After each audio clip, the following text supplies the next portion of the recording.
Olá, meu amigo. Olá, minha amiga. Tudo bem com você? Seja muito bem-vindo, seja muito bem-vinda. Este é o Dose Diária da Lição da Escola Sabatina, um projeto que tem como objetivo de trazer vídeos curtos e vídeos diários para o estudo da Bíblia Sagrada. Nesse trimestre, falando sobre o livro de Deuteronômio, tendo aqui conosco o pastor Mateus Duarte, nos ajudando a entender um pouco mais das verdades bíblicas.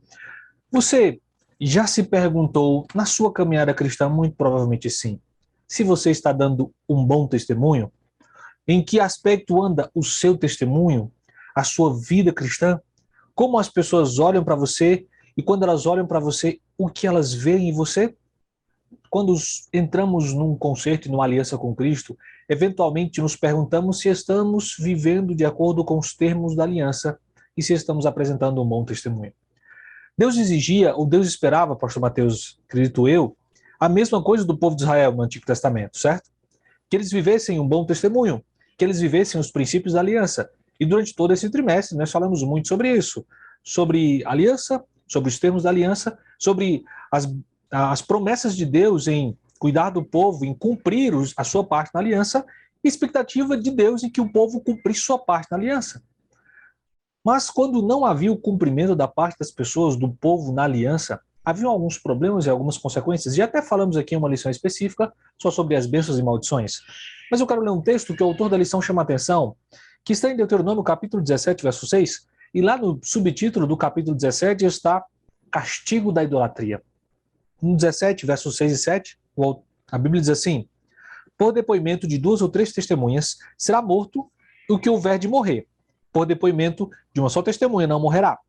A mão das testemunhas será a primeira contra ele, para matá-lo, e depois a mão de todo o povo. Assim eliminarás o mal do meio de ti.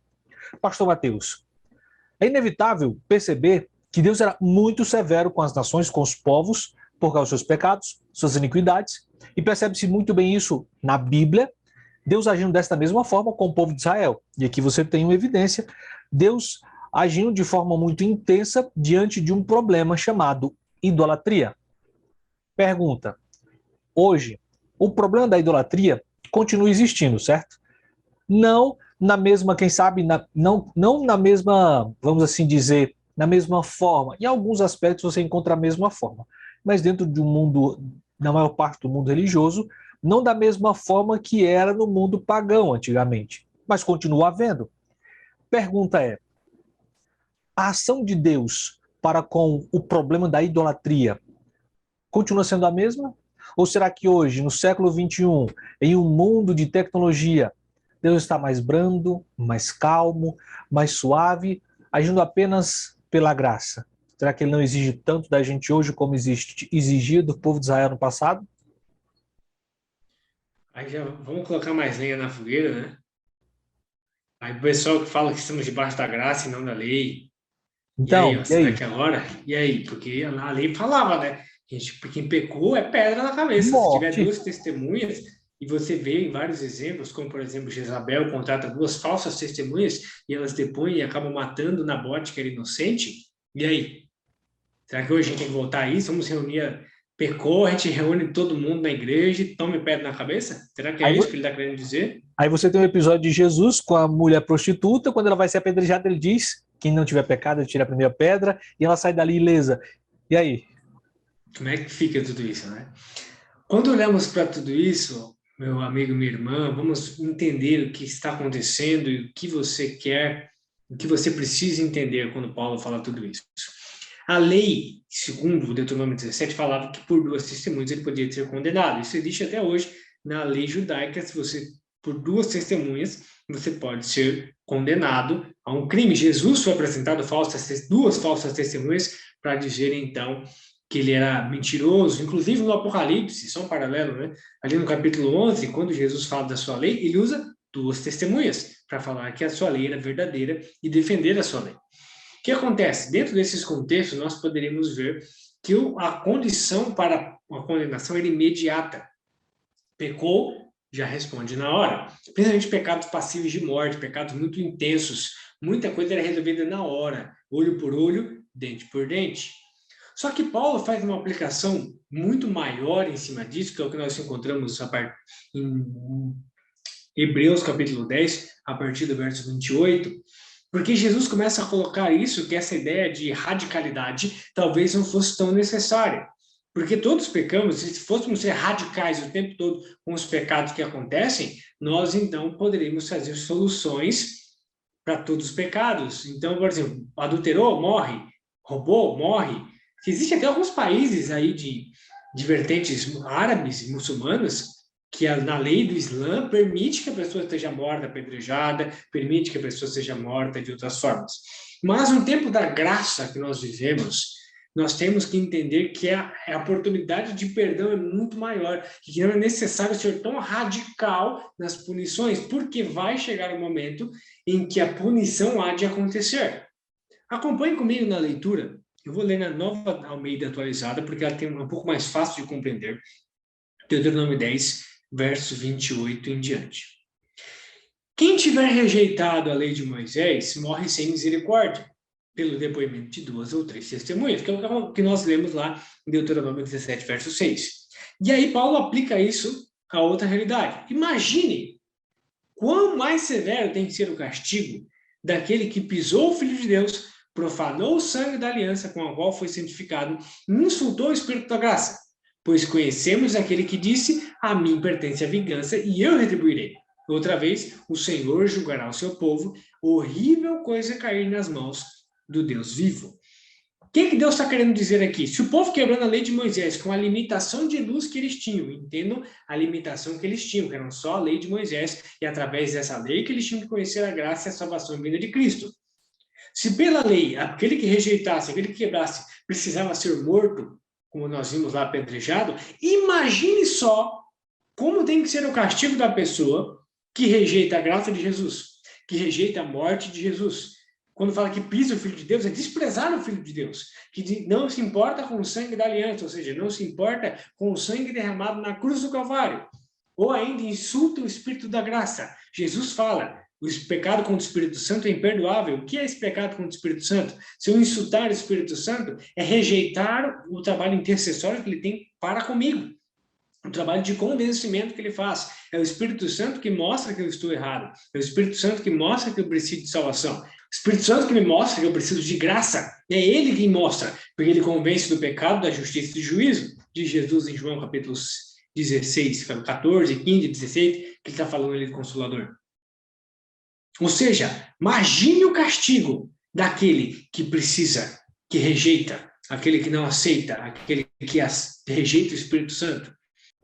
Ele está falando aqui, aplica um outro verso de Deuteronômio que eu particularmente gosto bastante, e esse é um verso que me confortou em momentos de injustiças. Talvez ele conforte você também.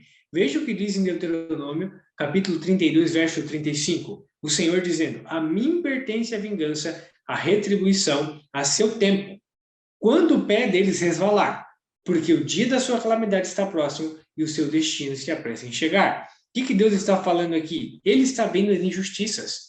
Ele está vendo o que o mal faz. E ele diz, não se preocupe. Às vezes nós olhamos e falamos, mas Senhor, até quando, né?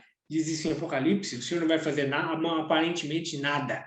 E ele fala, a mim pertence a vingança e todo tipo de recompensa, de pagamento, de cobrança. Porque o pé desse povo, ou seja, essas pessoas que fazem a maldade, vai chegar uma hora que vai escorregar.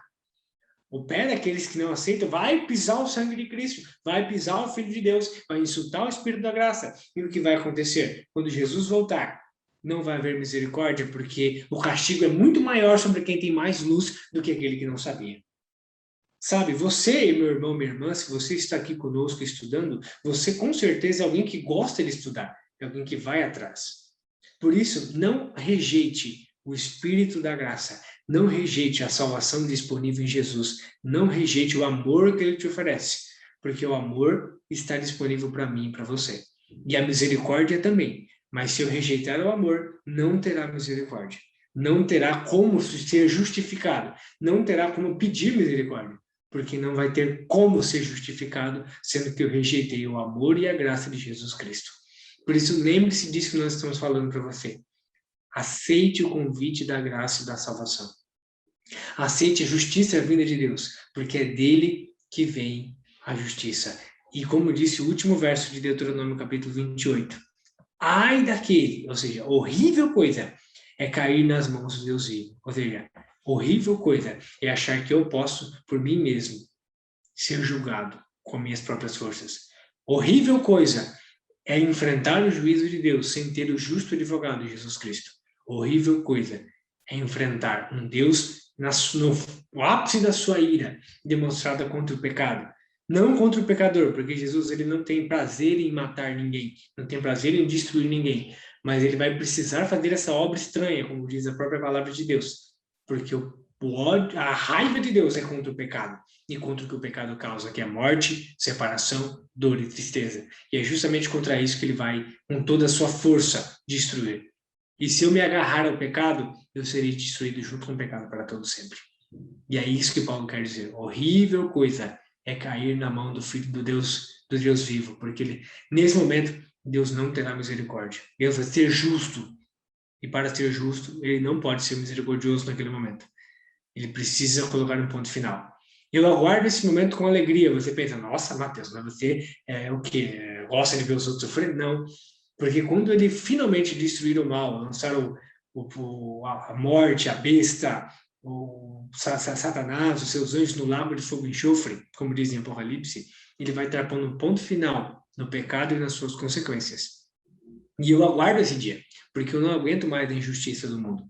Eu não aguento mais a morte, o sofrimento, a dor, a separação, o adeus, sem ter esperança de voltar.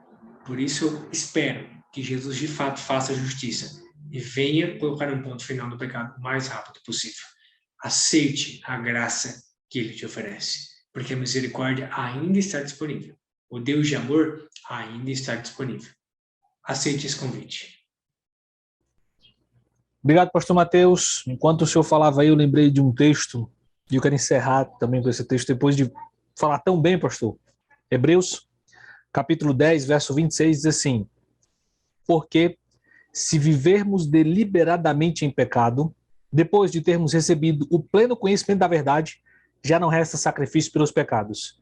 Pelo contrário, certa expectação horrível de juízo e fogo vingador prestes a consumir os adversários. Em outras palavras, quanto maior a informação que temos, quanto maior forem as oportunidades que temos de graça e salvação, mais será cobrado de nós. Então, por favor, como o pastor Mateus muito bem mencionou, que o grande dia da ira do Cordeiro seja visto por nós como um dia de alegria, de esperança. Porque naquele dia, todos nós, eu, pastor Mateus e você que nos assiste e nos escuta, estaremos salvos pela graça de Cristo Jesus. Um grande abraço, fique com Deus e te esperamos aqui amanhã para continuarmos estudando a lição da Escola Sabatina. Um abraço e até lá.